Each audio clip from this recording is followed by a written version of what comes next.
Donc pour comprendre aujourd'hui ce qu'est l'éducation nationale française, il faut envisager cette structure selon un ordre pyramidal. En bas de cette pyramide, les enfants, les parents, les professeurs, documentalistes, les principaux concernés. Au bas de cette pyramide se trouve le peuple français.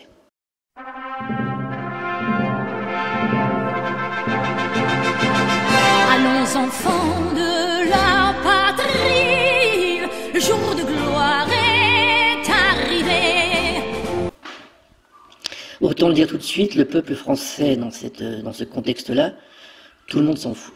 Au-dessus, il y a un personnel de l'éducation nationale qui est là pour appliquer, surveiller, défendre, les inspecteurs d'académie, les principaux adjoints. Ce sont des gens qui appliquent des mesures qui leur viennent d'en haut. Au-dessus de ce personnel éducatif se trouve le ministre de l'Éducation nationale, qui aujourd'hui est une marionnette. La marionnette qu'est le ministre de l'Éducation comble son vide par des décisions sociétales qui le font exister un peu. Alors au-dessus de ce ministre de l'Éducation nationale, il y a évidemment le président de la République qui lui ne parle jamais d'éducation. Aujourd'hui, l'enseignement européen est chapeauté par une commission, par une commissaire de l'éducation.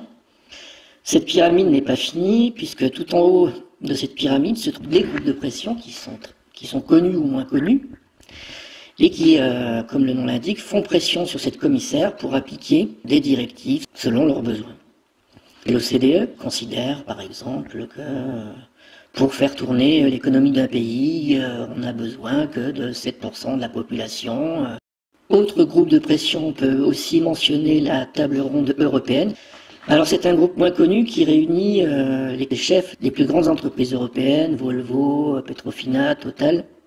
Donc après, c'est vrai que c'est très facile quand on entend taper sur les profs à dire que ce sont des feignants, toujours en maladie, etc., etc. Je dis pas qu'il n'y a pas des gens comme ça dans tous les groupes, il y a des brebis galeuses, il y a des gens qui font pas leur métier. Maintenant, moi, je connais des profs qui font très bien leur métier, qui ont la vocation, et qui, si le système éducatif tient encore, c'est sûrement grâce à des gens responsables qui font leur métier honnêtement. Mais c'est très facile de taper sur les profs et d'ignorer tout le reste de cette pyramide qui a rendu perméable l'éducation nationale face à un État qui n'est plus souverain, qui n'est plus fort et qui a laissé rentrer dans son école des gens aux intentions communautaires, commerciales, idéologiques, et expose nos enfants qui ne sont plus protégés de cela. Je vais vous donner le cas d'un professeur de philosophie qui s'appelle Olivier Bersou, et qui est donc professeur de philosophie au lycée Jérémie Delarue à Charlieu, dans la Loire.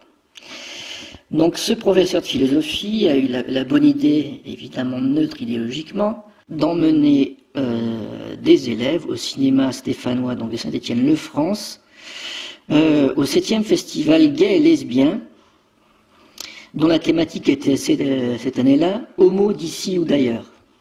Il a organisé des séances de travail dans son lycée, en compagnie de 2 professionnels du cinéma, qui s'appellent Christophe Honoré et Gaël Moret, qui sont également gays, et qui sont auteurs du film Le Clan. Sur la plaquette de présentation de cet atelier mis en ligne sur Internet, on peut dire « En outre, sans les y contraindre », donc là c'est le professeur qui parle des élèves, « sans les y contraindre, ce sujet peut amener des élèves dans un festival de cinéma gay et lesbien à oser affronter la question de l'orientation sexuelle. » Et de terminer, « Il faut dire que je ne les avais pas choisis tout à fait par hasard et que je les connaissais déjà bien.